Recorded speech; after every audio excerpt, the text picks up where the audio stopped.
మహారాష్ట్రలో అసెంబ్లీ ఎన్నికల్లో కాంగ్రెస్ ఈసారి ఘోర ఓటమిని మూటగట్టుకుంది.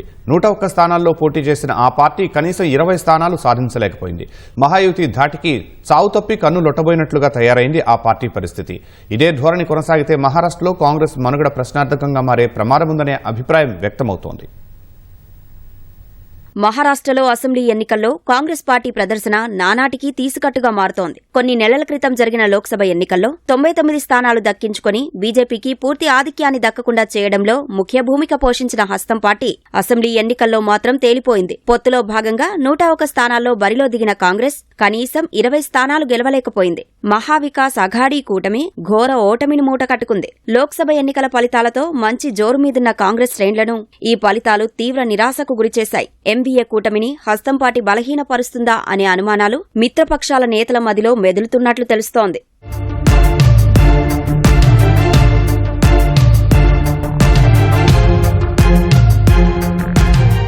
మహారాష్ట్రలో దాదాపు 34 ఏళ్ల నుంచి కాంగ్రెస్ ఏనాడు సొంత మెజారిటీతో ప్రభుత్వాన్ని ఏర్పాటు చేయలేకపోయింది. 1990లో శరద్ పవార్ నేతృత్వంలో 49% ఓట్లతో 141 స్థానాలు సాధించిన కాంగ్రెస్ ఆ తర్వాత ఏ ఎన్నికలోనూ 3 అంకెల సీట్లను అందుకోలేకపోయింది. శరద్ పవార్ సొంత కుంపటి పెట్టుకోవడంతో 1995లో హస్తం పార్టీ 80 సీట్లకే పరిమితమై రెండోసారి అధికారానికి దూరమైంది. అప్పటి వరకు హస్తం పార్టీకి అండగా నిలిచిన మరాఠా ఓటర్లను ఎన్సీపీతో కలిసి పంచుకోవాల్సి వచ్చింది.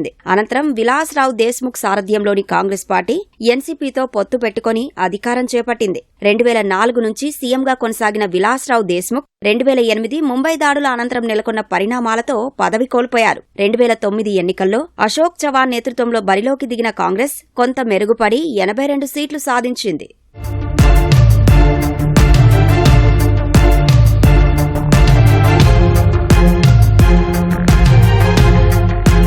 2014లో కాంగ్రెస్ నేతలపై వెల్లువెత్తిన అవినీతి ఆరోపణలు, మోదీ హవాతో మహారాష్ట్రలో హస్తం పార్టీ తీవ్రంగా దెబ్బతింది. ఆ ఎన్నికల్లో కేవలం 42 సీట్లను మాత్రమే సాధించింది. అప్పటి నుంచి కాంగ్రెస్ ప్రదర్శన నానాటికి దిగజారుతూ వచ్చింది. తాజాగా హస్తం పార్టీ పరిస్థితి మరీ తీసికట్టుగా మారింది. కనీసం 20 స్థానాల్లో కూడా గెలవలేక బోల్తా పడింది. కొన్ని వర్గాలపై అధికంగా ఆధారపడడం, కొందరు నేతలు ప్రజల్లోకి వెళ్లకపోవడం వంటివి ఆ పార్టీకి ప్రతికూల అంశాలుగా మారినట్లు విశ్లేషకులు అభిప్రాయపడుతున్నారు.